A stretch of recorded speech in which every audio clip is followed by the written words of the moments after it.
under this utilitarian long-termist framework, you can say, okay, what I'm about to do is going to kill 20 people tomorrow.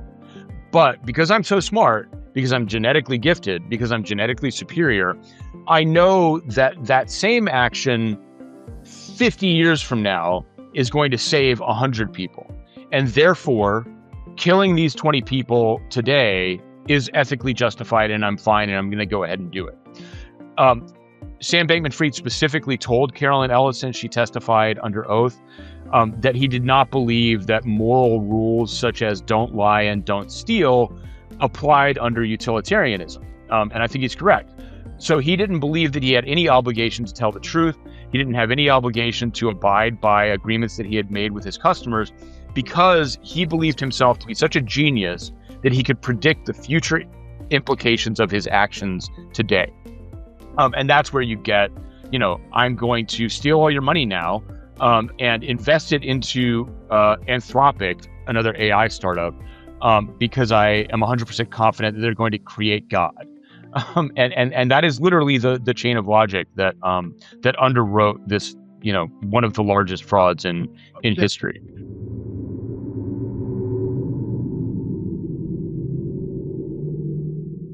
So, yeah, I mean, the book, it seems like, I mean, you use kind of him as a lens to talk about a lot of, it seems like you wanted to talk about. You've got Peter Thiel in there, and kind of techno-feudalism, and Byung-Chul Han, and Yeah, Lacan. one of my. Yeah, I definitely, it's my first book, so I decided to make it incredibly self-indulgent. But it was also, yeah, I mean, these are all connections that when you trace them out, they're very real. At least the not so much, I mean, the philosophy is like my attempt to explain it, but the actual like movement is this just sprawling thing where there really is. I mean, it's like well, it's a tangent, it's a stretch to connect it, but it's definitely similar to the Epstein stuff in the sense that like everything seems so tightly connected once you start tracing all of the relationships. So yeah, there is definitely like there are lines from Peter Thiel to SBF and all of the other figures in the book, and the sort of movement figureheads, the philosophers like Eliezer Yudkowsky, who's kind of one of my least favorite people. But it's a huge sort of scene, you might say generously, but really a huge network of influence and sort of ideology. So there's a lot to follow. Yeah, well, just to sort of start up, I'll say that since look up on my YouTube, welcome to Liminal News. I'm here with David. Thank you so much for having me. Yeah, no worries. He's the author of a new book, Stealing the Future, focused on Sam Bankman-Fried and the FTX scandal. Yeah, if you enjoy this conversation, please like, subscribe, share on YouTube, all that stuff really helps. So David, you've been covering crypto for quite a while, it seems. Yeah, it's one of those things where, especially these days, it doesn't seem like nearly as much of a badge of honor. But I first became kind of aware of Bitcoin and the technology in like 2013, and wrote about it for mainstream finance magazines, and then over time kind of saw that it was sort of growing into this huge, more like financial. Like I'm interested in the technology. I'm like a bit of a hacker, or at least like was familiar with some of those movements around decentralized technology, MP3s, file sharing going back into the early 2000s. And so I was very interested in on the technological side. But obviously it has become this incredibly useful tool for scammers. And now like national, international scammers and frauds. And so, SBF was one of many of those, I guess. Yeah, I mean, years ago, I was very intrigued by the potential of cryptocurrency and the idealism around Ethereum and all that stuff. But over time, I'm having a harder time finding much sympathy for the whole thing. I kind of like more and more in agreement with Paul Krugman Hmm. There's a complete, negative nabob of negativism about crypto, where it's been many years now, and I'm just not really seeing the utility. And but maybe I keep thinking maybe I'm missing something. I guess Ethereum, many billions of dollars have gone into it, huge Hmm. fortunes. And I guess it's being used for some you know DeFi stuff and so on. I mean, are there some legitimate? Are you seeing that there's some like super legitimate uses for these things that justify the value and all that stuff? Yeah, I mean, I think it would be a lot less interesting if it was just a scam from top to bottom. And frankly, I think that to some extent over the past decade, I would say that people sort of on the left, or maybe even more so, people sort of on the center left in the sort of liberal world have, and I mean, if you've come to this position over time, having like learned a lot about it, it sounds like, but I think a lot of people sort of hear it, and the very first thing they think is, or the easy version of the message that they want to share is like, it's all a scam, and for me, in addition to the sort of technology side, I have learned over the years a lot about finance and how the finance industry works. And I think that this sort of like blanket dismissal of crypto kind of leaves people free to not learn about the financial side of it, which is, a different level of the scam almost that you have to kind of unpack. Um, but the actual legitimate use cases are definitely there. I mean, the sort of classic argument, I guess, which I tend to agree with, is that there are still a lot of, and in fact, more ever since 9/11, the sort of anti-terror regulations have disconnected commercial banks around the world from the U.S. system, and so just one example of things that crypto has become very widely used for is people outside of the U.S. trying to interface with the U.S. financial system, having to use these workarounds because like anti-terror laws have ended relationships between what used to be normal correspondent commercial banks. So that's just one example, but the lending stuff you're talking about, I mean, there's a lot of activity on crypto networks, and not all of it can be fraud, although a lot of it is, and it's a sort of conundrum that I think the important thing to remember is that this stuff is not going away. And so you kind of have to confront that contradiction of it's enabling a lot of bad things. How do we deal with that if we can't actually like shut it down? Which is the situation we find ourselves in now. What are some of your favorite specific uses of it that you've tracked or that are still going today? Where you're like, oh, Well, that shows that there's some really great utility here. yeah. And I mean, you mentioned DeFi, and for those who don't know, that's decentralized finance, which I'm actually working on a new project now, a documentary about a criminal trial that took place over the summer in connection to this thing called Tornado Cash, which is a privacy protocol on Ethereum. And Ethereum allows you to do things like take out loans. And they're, it's not perfect. It's a collateralized loan. It's kind of anonymous. But it does open up that functionality to kind of the entire world. And, the quote unquote legality of all of this is very much debatable. But these are real, like, financial instruments that are kind of now globally available. And it's at least very interesting. It's hard to say, like, thumbs up, thumbs down, good or bad, but they're very interesting tools where you can just like deposit your collateral, just log onto the internet, deposit, and even if it's like $10, you can borrow $10. If you're like a small farmer, these are like the kinds of examples that get trotted out to kind of manipulate people's sympathies a little bit, but they're also actually real. If you're a small farmer in Africa, you can like borrow $10 to take care of something that you have a need to build out on your operation. And on the other side, and this is what's fascinating to me, is that all of that money is being lent by individual people who go to the blockchain and like deposit their money to be lent, and then they get returns on that. And it's this like peer-to-peer lending that it's actually happening on a pretty substantial scale, and is like genuinely novel, interesting addition to kind of the way money works. And it's nothing like crazy, I think, is the interesting part. It's not like some elaborate, financial structure where you're like getting free money. It's just a like regular ass loan that you're probably paying 10% for that is just happens to be done in this entirely different way that doesn't involve a bank. So, that stuff I still have considerable optimism for what it sort of means long term. But again, there is this problem that like because all of this is permissionless, uncensorable, you do wind up with a lot of fraud. And so that's kind of the horns of the dilemma. Um, yeah, I mean, obviously, over the last few years, I've been, trying to understand the kind of tech oligarchs who kind of shifted Hmm. from, mainstream progressivism or liberalism to basically we're now more looking like fascism, Christian white nationalism, even. Hmm. And it feels like the promise of crypto has played a big part in this. I mean, Peter Thiel's favorite book is his book, The Sovereign Individual, that he actually Hmm. wrote the Yeah. introduction for. And Mark Andreessen has also called it like the most influential book for him.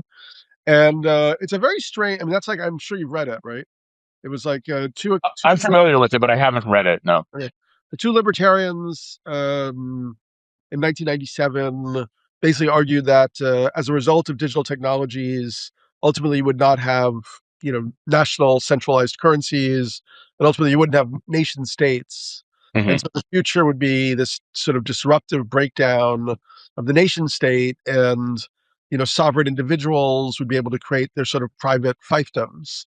It's kind of what they're trying to do with these freedom cities like Prospera, and what they want to do in Greenland and so on. Right. So I think that The network state. what's that? The network state is one of Yeah, the sort of exactly. terms. Blodgett Srivatovan's idea, Right. and he's, very much a fascist. I mean, Hmm. he talks about how the future of San Francisco could be like you have like red and blue neighborhoods where you actually have to have like a Yeah. identity card, to if you're blue to go to the red zone or whatever. Um, So, yes, that's also kind of, enhanced my suspicion around it. I'm kind of enjoying, even though I have a little bit of skin in the game, so I've lost, half of the tiny amount of money that I had in the whole thing. I'm having Yeah. some, shouted Yeah. It's a for. bad week. What's that? It's a bad week. It's a bad week in the markets in general. But I yeah, yeah, crypto, I think has lost more than Bitcoin has lost more than half its value. Is that correct? yeah. From the peak of just a year ago, I think.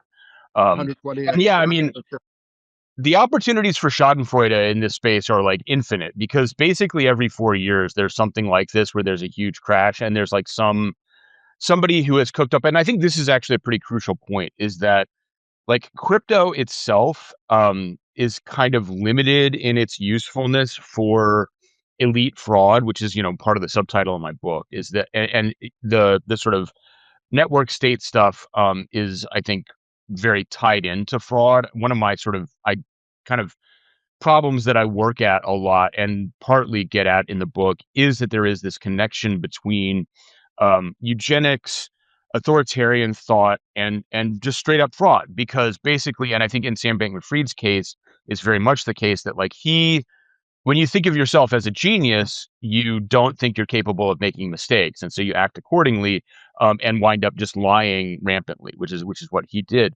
But to the kind of like sovereign individual question, I mean, there's a book that came out way back in 2016, which we'll talk about the nuances, but it was very prescient in its own way by a guy named David Columbia called Bitcoin. It's called Bitcoin: The Politics of or the Technology of Right-Wing Politics or something like that. I'm I forgetting the read exact title.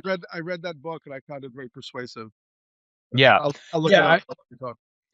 I mean, I'm a my background is in McLuhanite media studies, and so I'm very sympathetic to the idea that the design of a system has a long-term impact on the politics of how it's perceived and used. And so I'm very sympathetic Yeah. to the David, general idea. that book is a short book. It's called The Politics of Bitcoin: Software as Right-Wing Extremism. Right, right. Yeah, exactly. And there are some things, I mean, obviously, like in the macro, he has been highly vindicated because this entire thing has become really, really highly affiliated with the right, or Bitcoin specifically. Which a lot of people, by the way, have an issue with because there are a ton of people who are very passionate about Bitcoin who are not on the right. But the sort of high level, that has definitely been the case.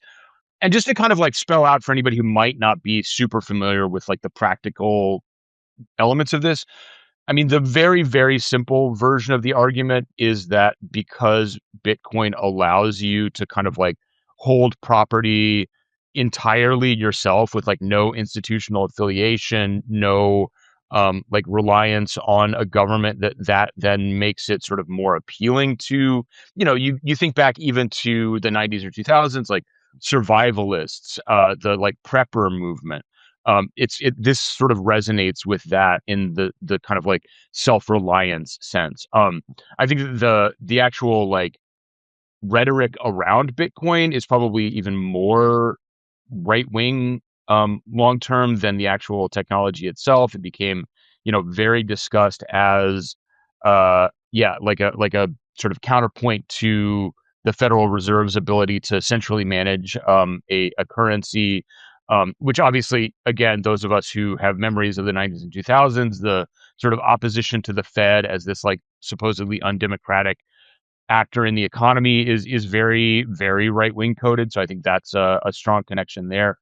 Um, I will say, because you mentioned Ethereum. I think Ethereum is, for a lot of reasons, much less associated with the politics of the right, but that's really more internal, and I don't think people on the outside are all that interested in the distinction there. So unfortunately, or for better or worse, it all gets kind of painted with that same broad brush. Yeah, it's a long, complicated discussion around like, which I've never quite totally understood the politics of Ethereum's founder or what his like vision of like a future society is, and Yeah. Vitalik Buterin, who I would love to meet and talk to at some point. You ever talk to him? I've met him face to face like twice, but never talked at any length. He's an understandably quite, private person in some ways, but I mean, he is out and about. This is a whole other discussion, but he has done a pretty good job of not being kind of like a figurehead. So there is some influence from him on the kind of way that Ethereum politics plays out, I suppose. But really, I think if you want like the dime store version, I think that Ethereum is maybe like the extreme lib version, in the sense that it is all about like mechanism design, incentives, and like sort of institutional structures built on the blockchain, you might say.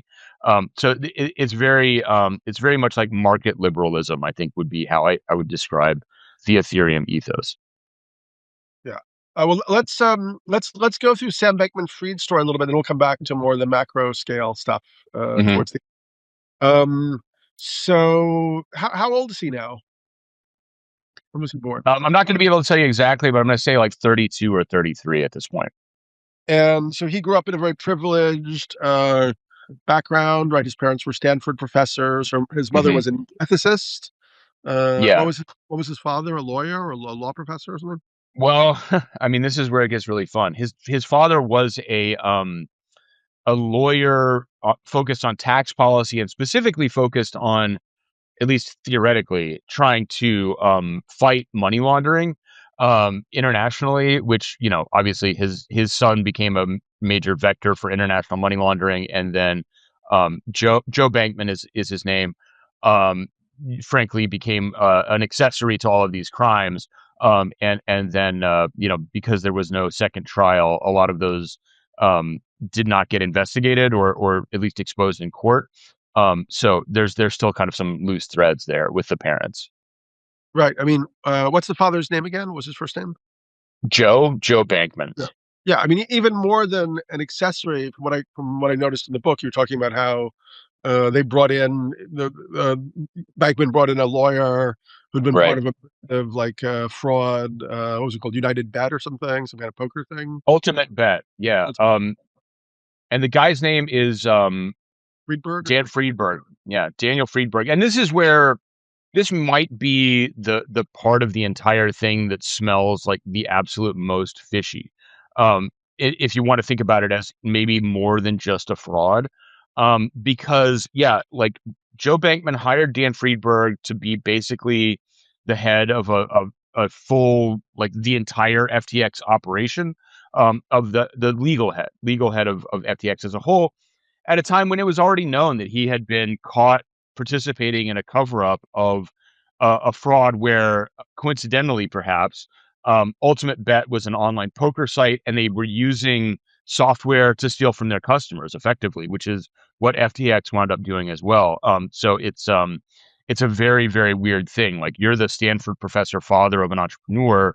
You would the ethicist, family, and you hire somebody who's already publicly known to have been involved in a fraud cover-up. It's a very strange decision, one among many, obviously. Yeah. So Friedman grew up in a kind of a culture of this sort of Jewish privilege, I guess, so like intellectual elitism, and he was sort of seen as some kind of potential genius, even though he was kind of weird. Is that the idea? Yeah, I mean, I think it's the sort of intellectual privilege, I think, is an interesting way to put it. I'm very, obviously, we're both writers, we're very pro learning, but he was, they were sort of supposedly having like ethical conversations at the dinner table. He was invited to, when there were sort of meetings of other Stanford professors at the house, he was there having conversations with people.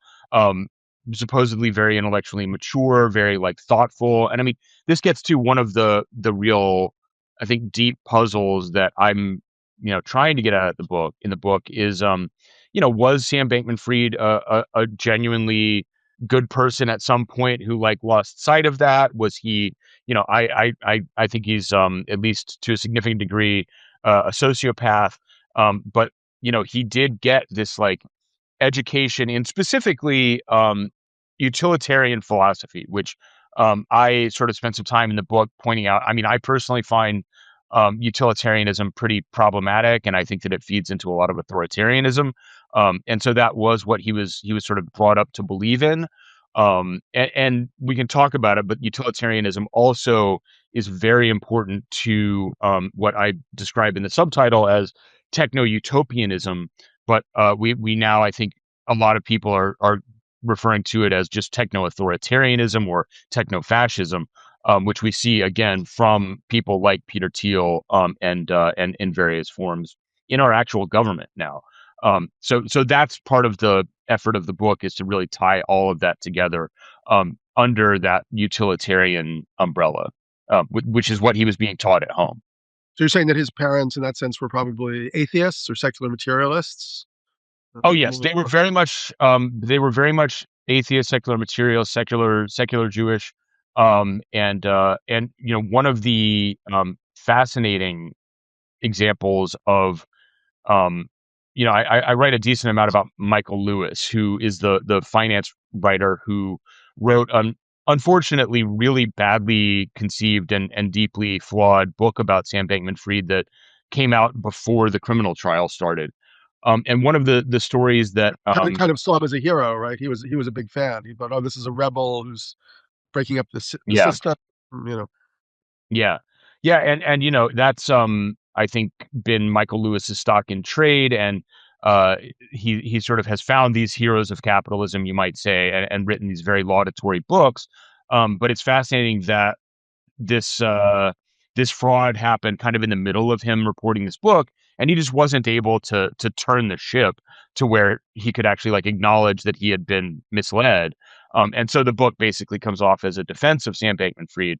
Um, but one of the stories that is told that, I think, Lewis takes as this kind of sign that Bankman-Fried is a genius to a certain extent, was just like him having a conversation with people about God, and being like, apparently Sam had some moment where he was like, wow, people really do believe in God. It's unbelievable to my secular brain. So I'm just going to, the way Michael Lewis put it, is that Sam realized then that he could be completely right and everybody else could be completely wrong, which both from Lewis and from Sam Bankman-Fried is an amazing thing to say about the question of the existence of God, right? Like, Sam is 100% convinced when he's in his early 20s that God doesn't exist. He is certain of this, and he is 100% confident, and just has no doubts whatsoever, which then becomes, I think, very typical of the way Sam moves through the world, which is, thinking that he has this, thinking of himself and leading other people to think of him as this genius when really all he's got is confidence in his own biases, I think, which I think is, now become very typical of the geniuses that we see out in the world, people like Elon Musk. And so again, there's, this big world of people who think too much of themselves, I think. Right. Well, this conviction of atheism or secular materialism, has been kind of the standard for people, particularly in like the tech world. I mean, as I wrote about, I know you read my book, Breaking Open the Head. Right. I grew up in a very, artistic but totally secular materialist atheist culture. And it just seemed absurd, the idea that you would, believe in a God or anything divine, or that the soul could exist outside of the body, thing like that. And it was only when I had a massive existential crisis in my mid-20s that I started to, you know, ended up exploring psychedelics, mushrooms, LSD, going to indigenous cultures in Africa and Ecuador and so on, going through these different Mexico, going through these different Right. experiences, and then having these kind of psychic, um, you know, psychic portals open, direct paranormal activity, transcendent, transpersonal experience, and I ultimately had to reject that materialist worldview. Hmm. But I think that yeah, I mean, now we're seeing, kind of like, what some people talk about as the meaning crisis. The guy Patrick Deneen wrote that book about the death of liberalism and so on. Like that whole Right. ethos seems to have hit the limit.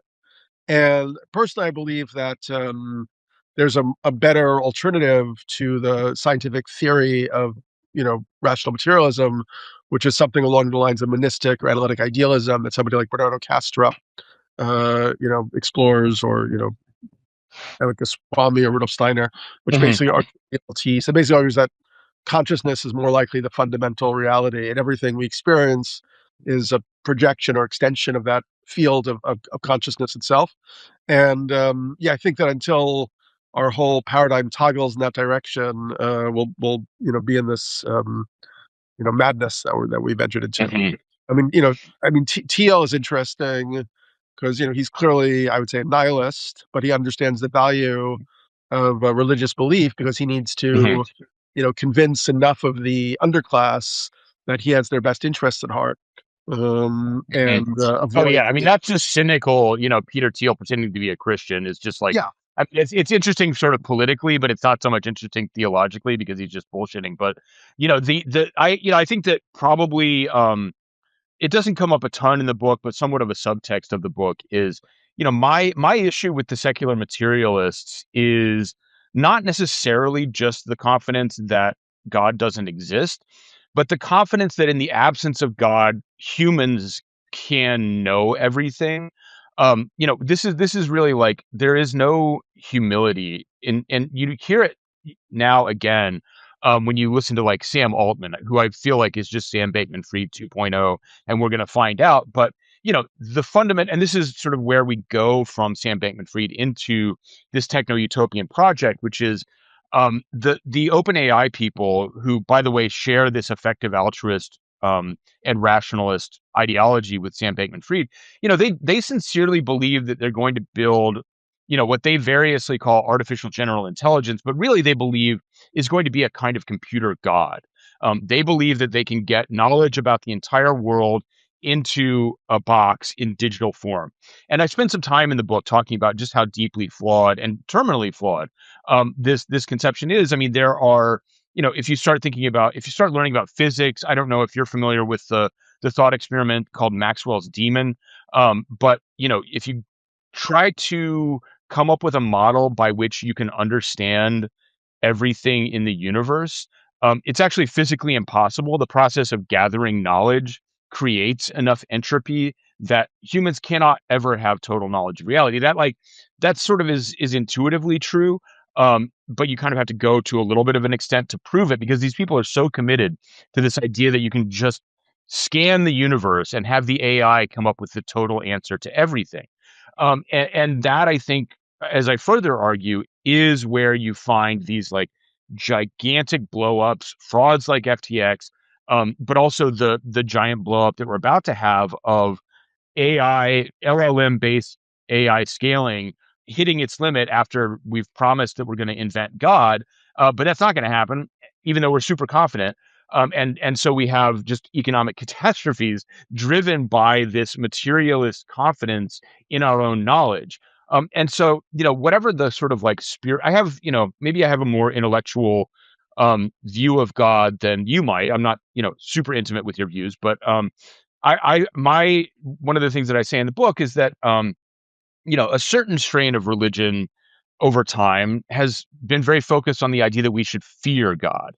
And that's not fear in the sense that that God is like some monster that's out to destroy us, but that God is another name for the unknown and for the unknowability of the universe, and therefore for the humility with which we have to approach the world and interact with it.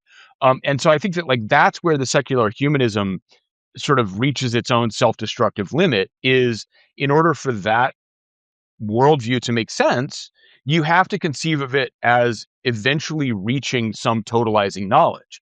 And that's just never going to happen. And so we have to have some place in our worldview for, whether you call it God or just the unknown, or, like the sort of experience of being on this deep level where you acknowledge that you are just a small part of something much larger. I mean, these are all different ways of saying that we can't control the world and we should behave as if we can't control the world. And the sort of materialist project ultimately is we need to be able to control the entire world. And so that just again and again runs into the impossibility of its own project. And so I think that that's another one of the kind of underlying themes of the book. Who do you think would win if you had like an ultimate fighting cage match between Roko's Basilisk and Maxwell's Demon? Oh, I mean, Maxwell's Demon wins every time. I mean, because it's actually a real thing, and Roko's Basilisk is made up. By the way, Roko is a real guy. I don't know if we should recap I met him actually. He is at least online presence, terrible, just a racist fucking freak. And that speaks to the context of the broader movement where, these people are all eugenicists. But for kind of the benefit of listeners, Roko's Basilisk is, I'm not going to do a great job of summarizing this, but it's basically the idea that if you oppose the construction of a benevolent AI in the present, when it is created, sorry? Basically, it's basically if you try to thwart or slow down artificial superintelligence, Right. It will remember you as being against it. And when it becomes super conscious and multidimensional, it will be able to go back in time and sort of like grab your being and torture you for eternity. Yeah. And I mean, this actually, it's an interesting idea because it illustrates the way they think in two ways. One is, again, they're completely blind to Maxwell's Demon, because both in this and in other contexts, they're talking about, I don't know if you're familiar with Ray Kurzweil, but he also has this idea that, if we will eventually have like nanotechnology that allows us to go into somebody's grave and suck out all of the particles that made them up, and then from that reconstruct their mind in digital form, that these people then regard as not just ethically equivalent to the actual person, but literally a continuation of your subjective experience. So with Roko's Basilisk, one version of it is the idea that the future AI is going to go back in time and not necessarily like resurrect you, but create a model of your mind in the future computer and then torture it in the simulation, and that is somehow continuous with your own experience of humanity. And so like the absurdities here just pile up, right? Like there is no reason to believe that there can be like a subjective experience experienced by a human mind simulated on a computer, but this is like fundamental to the way that they view the future. So the absurdities are just legion in all of this stuff. Roko is a clown, frankly. Let's go back to young Bankman-Fried. So did he go to college or did he drop out, or what was his pathway? No, shockingly, he did not drop out of college. He went to MIT and finished with like a physics degree. And like everybody who studies physics, immediately went to go trade stocks on Wall Street.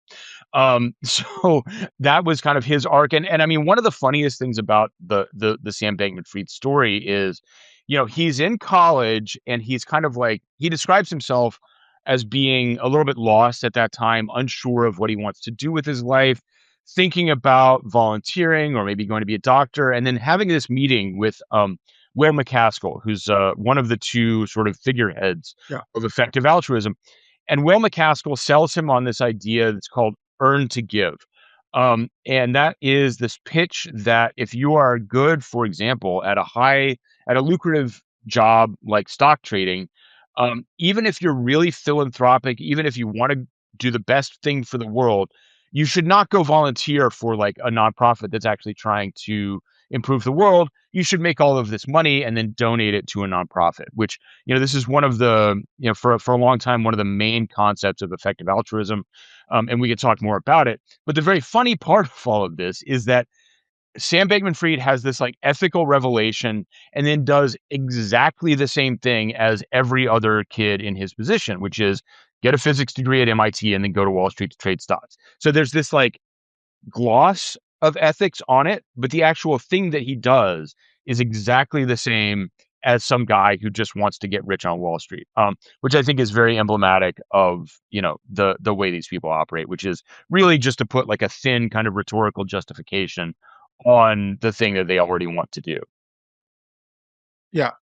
I mean, I guess, at least, in terms of politics, I guess Bankman-Fried was, Democratic Party supporter. And actually his fall from grace may have even been significant in terms of the types of funding that he was bringing to Democrats. But so let's go. So he was trading on Wall Street. Then he got into crypto, or what happened? Yeah, so the specific story is he was at Jane Street, which was the hedge fund where he started. Did relatively well there. He had a notorious blow up that was the biggest loss in the firm's history. But I guess that's kind of, you're supposed to do that apparently, so nothing happened to him. But he then went and spent maybe a summer after he got sold on effective altruism. He volunteered for a few months at the Center for Effective Altruism, which is an institute in Berkeley. And effective altruism, even before Sam came along, was very well funded by mostly billionaires, including a guy named Dustin Moskovitz, who's one of the less known co-founders of Facebook, and Jan Tallinn, who was, I don't know if he's Dutch or Norwegian. He's one of the co-founders of Skype.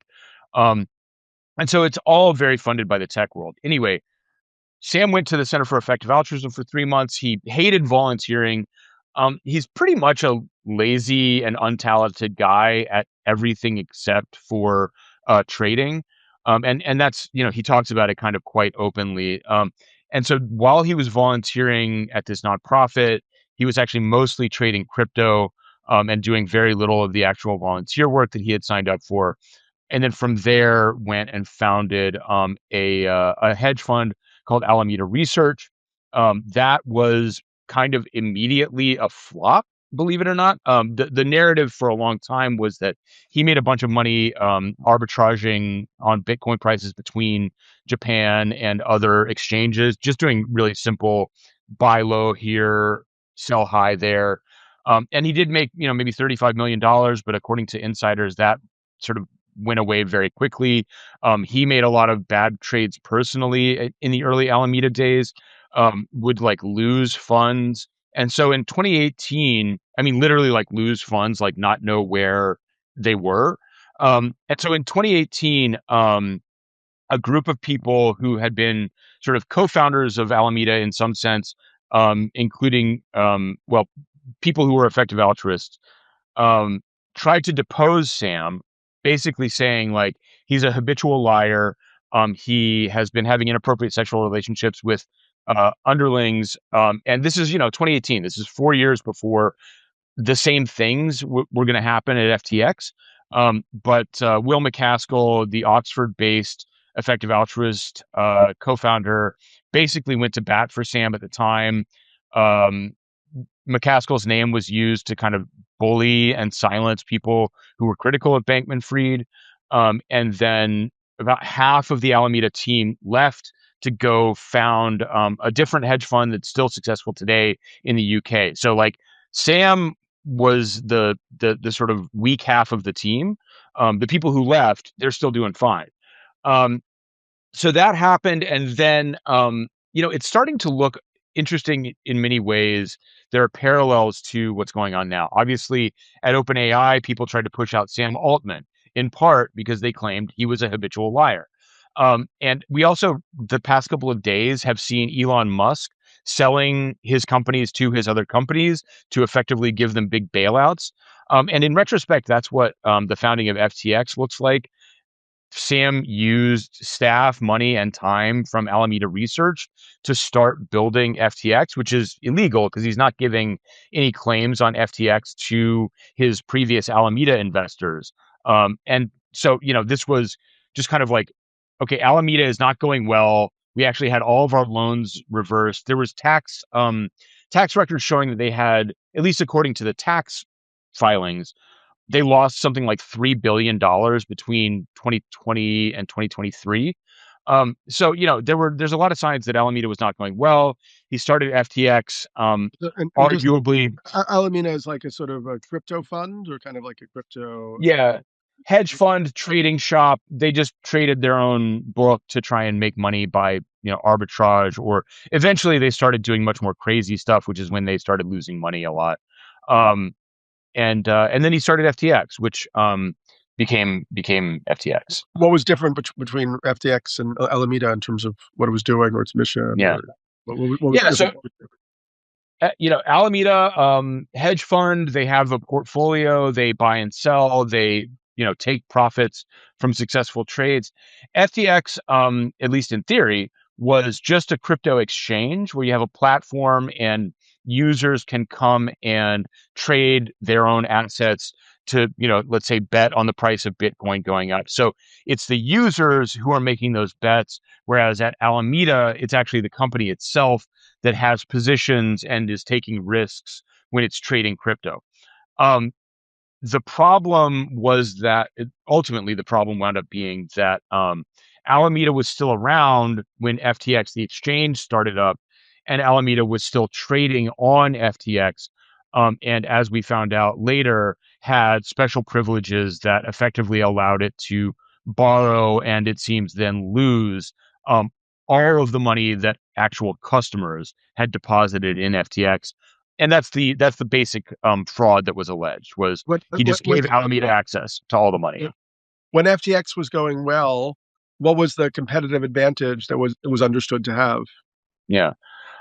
There were a few, but to be clear, FTX was not by any means the largest crypto exchange, even in its heyday.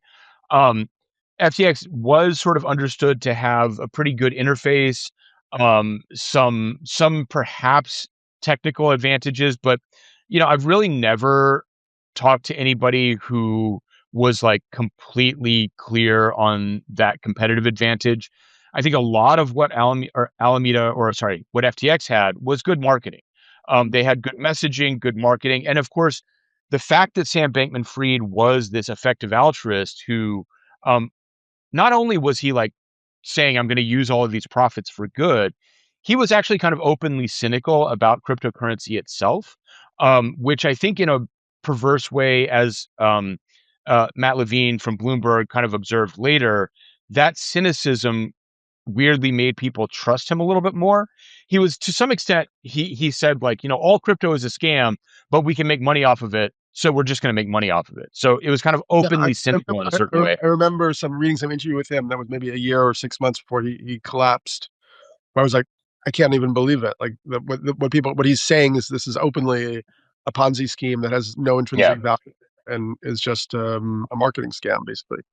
Which I think is actually kind of an example of one of the things I was mentioning before, which is that especially people in the kind of like, center-left media sphere have been getting a lot of messaging since like 2013 that like Bitcoin is for criminals. This is all like a kind of like the crypto itself is a Ponzi scheme. And so I think that kind of made it a lot more appealing when Sam was like, oh yeah, this is all kind of like fake, but you can make a little money off of it. When in fact, I think that whatever you'll say about them in other aspects, I mean, again, these people's politics suck. But like the more sort of true believer platforms like Coinbase, Kraken in the US, and Binance internationally. Say what you will about them, they never stole anybody's any customers' money, and actually like kept decent books. So in a weird way, the cynicism and the like cynical attitude towards crypto made people more vulnerable to Sam Bankman-Fried's con in a weird way. So, so the exchange itself would hold people's crypto. I Right. mean, and then he would be able to siphon some of that off Yeah, and pay very much those so. of those debts or whatever. Yeah, and the structure here is so bizarre for a lot of reasons. One being that like crypto companies, understandably, for fairly good reasons, have a lot of difficulty getting access to traditional dollar banking, which they need because people will deposit dollars and then that will be used to buy tokens on the exchange. Um, but what happened with FTX was they, in fact, Daniel Friedberg helped them set up effectively fraudulent banking that gave Alameda a way for people to deposit dollars. So for a long time at FTX, the way to deposit dollars was actually to send the money to Alameda, which is a great example of these are supposed to be separate companies, but they were being treated as one company. Um, what happened was that Alameda then never sent those dollars to FTX. So a lot of the crypto that was reflected in people's balances on the FTX website, right? You would go to the website, look, and it would say like you have 200 Bitcoin or whatever. Apparently, a lot of that crypto was never actually even purchased for them. Like it was just kind of a fake entry on a ledger that they could look at on a website, but was never really in FTX custody. And so instead, those dollars were being used by Alameda to make venture capital investments primarily, but also to do things like buy Sam's parents a $26 million house in the Bahamas, to allegedly, there was never a trial, but allegedly to bribe Chinese officials, to not just make conventional campaign finance donations, but to engage in campaign finance fraud, which Barbara Fried, Sam's mother, by the way, actively coached them in the methods of committing finance fraud, campaign finance fraud. Again, that never went to trial, so that's another open question. Um, so I guess the point being that the money did not go where it was supposed to from the very beginning. Alameda was given license to run this huge negative balance, which if you're trading on an exchange is this like unfair advantage where you effectively get to steal more money by targeting other people's positions without having to worry about your own risk. So really, Alameda had a cheat code on FTX that Sam gave them, and they used it to steal everybody's money. So that was it, which, Sam owned both of them. So it's just him doing it. And then he became like super wealthy, right? Like in terms of his, ascribed net worth. It was how Yeah. much? Billions and billions. I mean, it was like, I think that the term that was used was that I actually have to kind of like push back a little bit on the phrasing of the question because people do, even in the mainstream finance press, people say, he was worth, maybe he was worth like, I don't even know the number, but maybe people will say he was worth $20 billion at his peak. He yeah, was never actually worth $20 billion, right? right. So But like, none of these guys are in that sense, right? It's always yeah, investment, like, the sort of speculative capital compared to like what's actually on. yeah. Yeah, but you add on top of that the fact that it was a fraud and all of the revenue was fake, and so it was just like completely an illusion. He never really had that money, and so it's not just that like FTX had this inflated valuation based on fraudulent metrics of its revenue. He also created a token called FTT, which ultimately became his downfall because he very similar. I compare it to the Enron scandal where they used Enron stock to sort of do these off-book entities that allowed them to borrow money against their own stock, which is normally not legal. Um, but he had a coin called FTT, which behaved very much like FTX stock. And then he used it as collateral for loans. So when the fraud was discovered, that collateral collapsed, all of the loans got recalled, and he was bankrupt. So that was the structure of the downfall was the collapse in the value of this basically like fake money that he invented. Got it.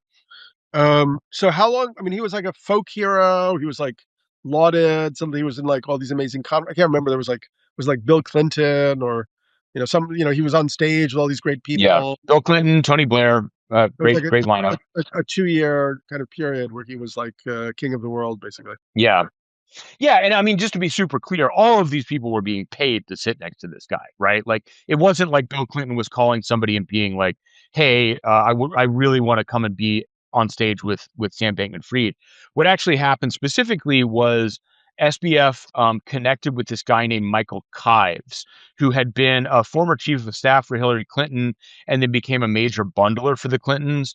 He's also Katy Perry's former manager, and Katy Perry was kind of throwing FTX some free PR at the time, posting stuff on Instagram about how she was going to like quit music and go work for FTX.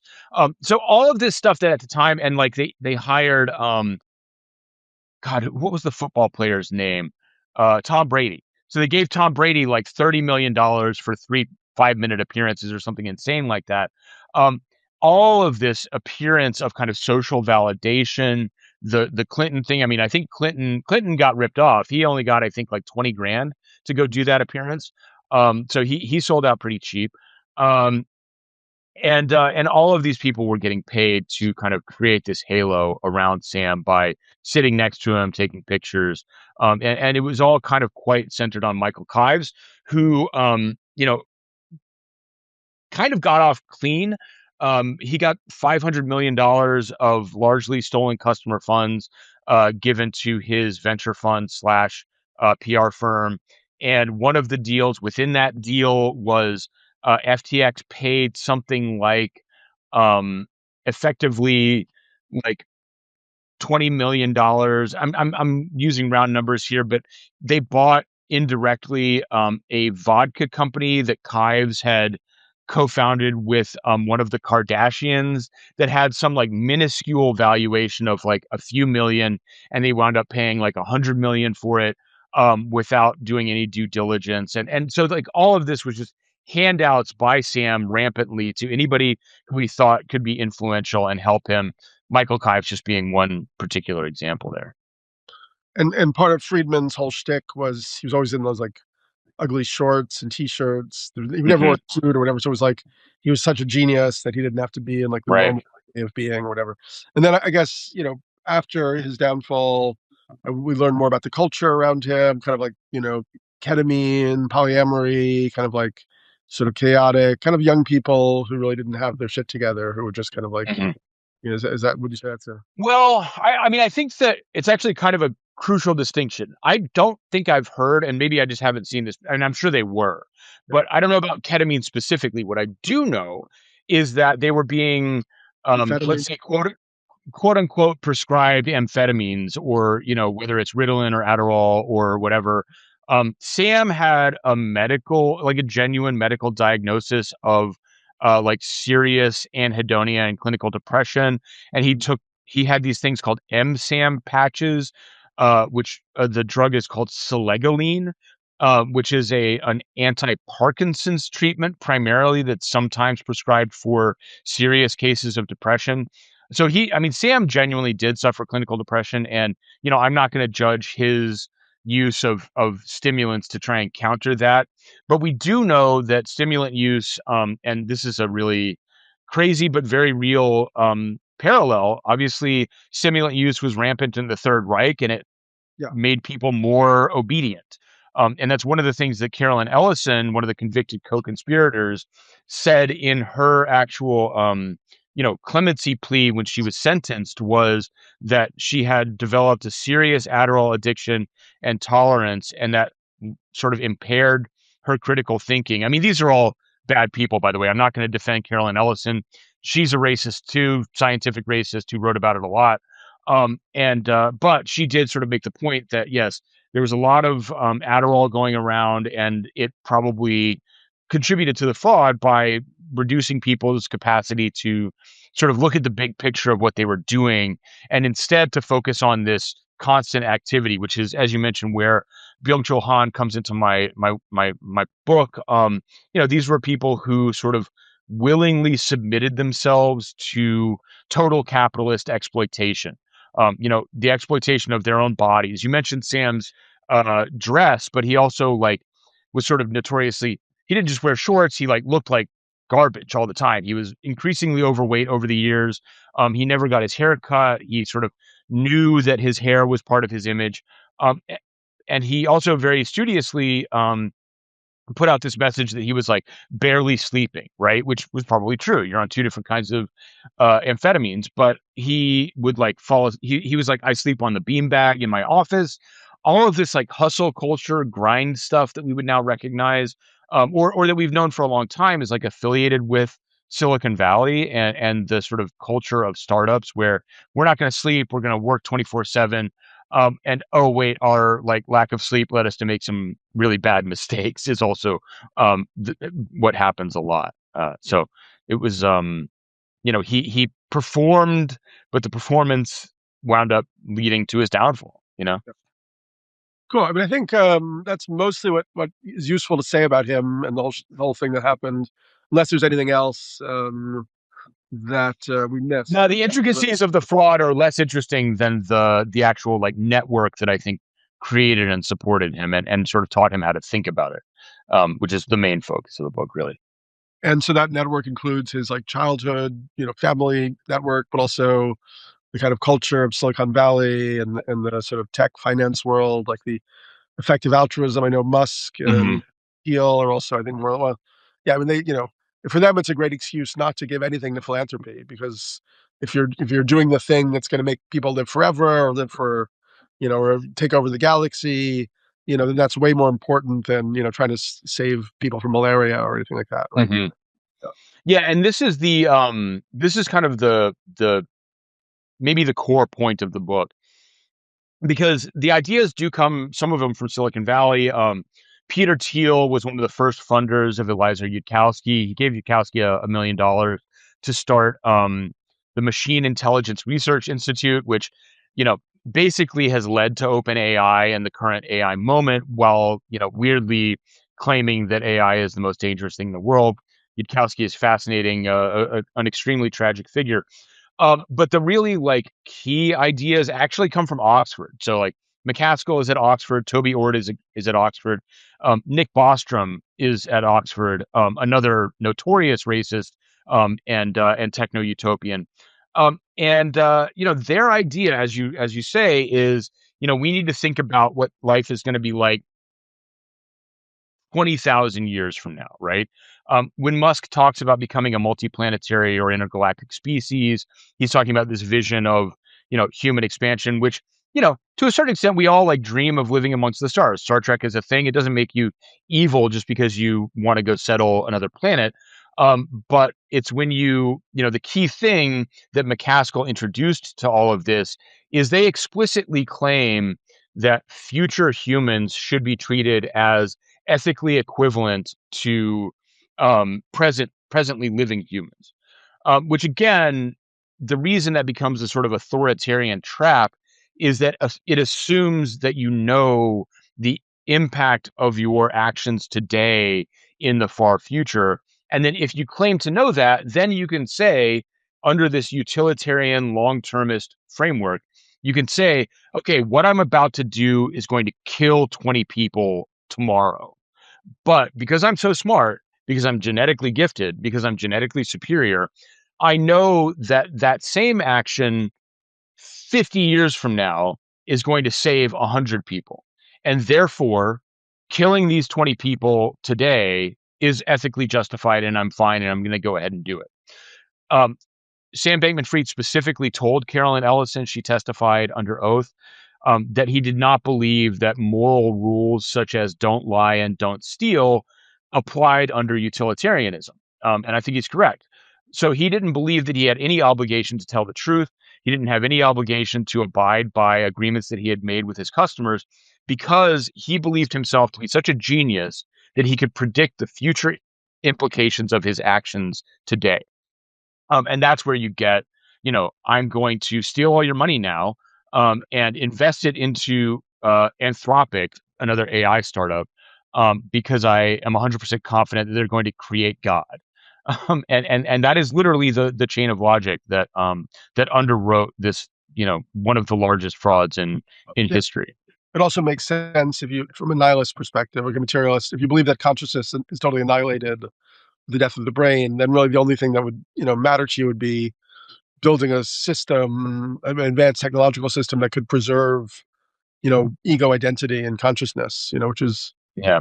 Just through these like gestures, we're going to like program a fake brain that will like make the same moves as the human brain or something. No, And I think Peter Thiel is very much focused on life extension. I think all these guys are. I mean, mm, Prospera is all about these like, kind of free space for these biotech companies that are too risky mhm, or couldn't get licensing in the US, so they can like, grow bodies without brains so that brains can be transplanted into them, or yeah, yeah, and there is also quite a bit of interesting.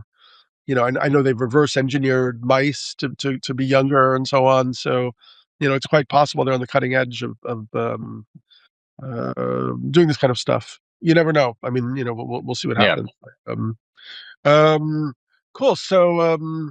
So Frank Bankman-Fried now is in jail in Brooklyn still, or where is he now? No, no, he wishes he was still in Brooklyn. This is a good opportunity to talk about one of the other sort of points of the book, and well, or I guess to kind of like extend the thing that I just said is that like you operate from this place of complete confidence that you're correct. What actually winds up happening is that you look like a moron. And Sam Bankman-Fried again and again made these decisions. Basically, another big aspect of this entire movement, and especially the rationalists and Yudkowsky, is this idea that there's no such thing as expertise, that there's no such thing as a person who knows something that other people don't know.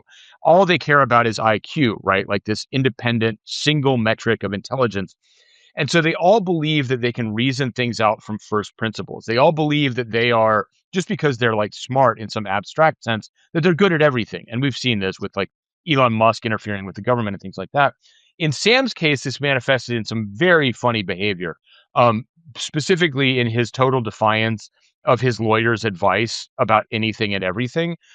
Starting with, he gave a million interviews immediately after the collapse, but before he was arrested. And what that means is that his defense team had to actually like comport with the version of events that he gave in those interviews, which were total lies. And later, the reason he's not in Brooklyn anymore is that he did sort of claim that he wanted to stay in. I get them mixed up, but he was either in the MDC or the MCC. He was in the one where Epstein did not die.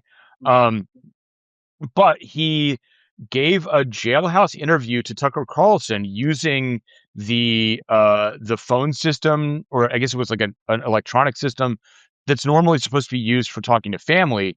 He didn't get like permission from the prison to give this interview, which apparently you have to. So he got forcibly transferred from the MDC to a federal prison in, I believe, California. So he was just like punished for giving that interview, and so because of that, he doesn't get to spend any more time with Diddy, who, according to Sam Bankman-Fried, treated him very well when they were in prison together. Um, yeah. Um, so what are the larger, meaning mechanisms? What do you draw from this ultimately as you know something that expresses where we are now and kind of where we're going? Um, I mean, it's a good question in terms of like the longer term. I don't know if I've really like thought it through in that exact sense. I think that he remains kind of he was the first to do some things that are now very dominant in the way that the political system works. Obviously, he like sketched out a path for the crypto people, who then had a huge influence in getting Trump elected. Even though he was like a Biden guy, they then kind of flipped it and went to Trump. If he had been giving millions of dollars to Trump, he'd no doubt be out on parole already. I mean, all these Yeah, other guys. yeah. I mean, it's one of the again, the funniest thing that he did was this disastrous choice to conceal the donations to Republicans that he actually was making through again some of this like perhaps campaign finance fraud. So he hid those, posed as a Democratic mega donor because it was at a time when it was convenient for him. And then now, 5 years later, he really wishes he had been more public about his donations to Republicans. Um, and he has also like pivoted where he's now saying like, oh, he's basically a Trump guy now. He Yeah. says, um, but it's because he wants that pardon, and it's very funny to watch him like pivot and writhe and squirm and try and like get out from under his own lies. Speaking of Schadenfreude, um, but in terms of what he reflects for like the future, I think that I mean I'm probably too much of an optimist in many things. But I will say I think that the way he got blown up is the way that I mean the entire Trump project is blowing up right now. I don't want to say that it's all gonna like flip over and everything's gonna be fine again because they've done such a disastrous job of this. But I do think that, once FTX blew up, a lot of like it became a lot harder to do crypto fraud. It's not easy, or it's not that hard. It's still a great place to go and do fraud. But once you like burn people that bad, you create a, a sort of defense in the system. You make people more skeptical.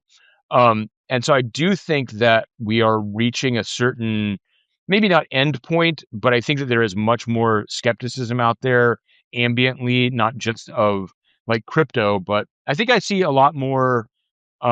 Weirdly enough, I think I see more harsh and open skepticism of AI now than I did of crypto, even at like the top of the crypto bubble. Um, so I think maybe there are signs that like there's just been enough of a critical shift in people's just people's understanding that all of these people are trying to defraud you, that like all of the tech investing stuff is, if you're not careful, some of it is real, but like if you're not careful, it's a lot of it is just a fugazi. And you have to keep an eye out for that. So maybe that's my optimistic spin, is that we did at least get a few of these guys, and now the entire project is like falling apart in a certain way that I think people are waking up to. I don't know. Maybe that's naive of me, but that's my positive take. How's your Millennia coin doing these days? Oh, it's funny you mentioned that. Do you want to hear about a project that I'm working on that's like tangentially related but crazy? Sure. Um, so the Melania coin was either launched or just ripped off by this guy named Hayden Davis, who he also did the Libra thing. If you remember, the Argentinian president Milei issued a meme coin that turned out to be a total what we call a rug pull, where people just took the money out immediately. And this guy Hayden Davis wound up stealing about $100 million between Melania and Libra. And funny enough, it actually kind of like popped the bubble at the beginning of last year. So the last year of crypto going down sort of started with this guy committing fraud. Turns out this guy Hayden Davis, he's a great grandson of a guy named Everett LeBaron, who is known as the Mormon Manson, who programmed his polygamous wives to assassinate his rivals in the 1970s and 1980s. And then also Hayden Davis might be somewhat linked. I've been trying to do that for years. Get my polygamous wives to assassinate. I know.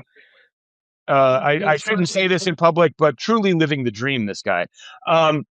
So, but not like that. It doesn't even end there. Apparently, Keith Raniere, the head of Nexium, later connected with Hayden Davis's family in a place called Colonia LeBaron in Mexico, and advised them to essentially go up against the Sinaloa cartel, which then led to possibly some of the connections that formed between Hayden Davis and Donald Trump, allowing them to meet Melania, connect with Milei, and then do this fraud. So it's this just incredibly bizarre network of cults and scammers that is linked to Melania and her token in ways that I'm still working on, but seem incredibly spooky, so to speak. This is what you're writing about, or another book, or No, this is just some stuff that I'm writing for my Substack, which, davidzmorris.substack.com. You've got the links right there, I'm sure. And yeah, there'll be more about that coming out in the next few days. It's really wild. Very, very like parapolitical stuff going on. Obviously a ton of corruption in the Trump world. But this one was particularly corruption. bizarre and insane. You're breaking my Never. heart. Yeah. Hard to imagine. Okay, well, listen, I think that was a great long chat. And Thank you. appreciate Yeah. you joining me today. And yeah, maybe we'll do it again. We can always find a triangulation and do it with somebody else too. Yeah, well, I'm about to, speaking of spooky stuff, about to start writing something for The Verge about Epstein and Bitcoin. We've just learned, well, we've known for a while, but Epstein funded a lot of Bitcoin development. We don't really know what the implications are yet, but going to be looking into that. So always plenty to discuss. He was a busy man with his, he couldn't spell, but he had his fingers in a lot of interesting eyes, so to speak. Yeah, and it's funny. I don't think Epstein was like. I mean, maybe he was doing a ton of Adderall, but the stimulants definitely helped SBF be involved in a baffling amount of stuff going on. And so it's one of the reasons why this conversation, like, it's inevitably a little bit woolly because there just are connections everywhere because he had his hands in a frankly very Epstein-like way. He had his hands in one way or another in so many different things. It's hard to believe. Totally. Cool, David. Thank you so much. The book is fun, Stealing the Future. And look forward to hanging out more and chatting more. And hope everybody Absolutely. do all the normal things. Buy the book, subscribe to the YouTube channel, join our Substacks, all that stuff. Have a great day. Yeah. Good to see you. Repeater books. Thank you. Thank you so much, Daniel. Take care. This was great.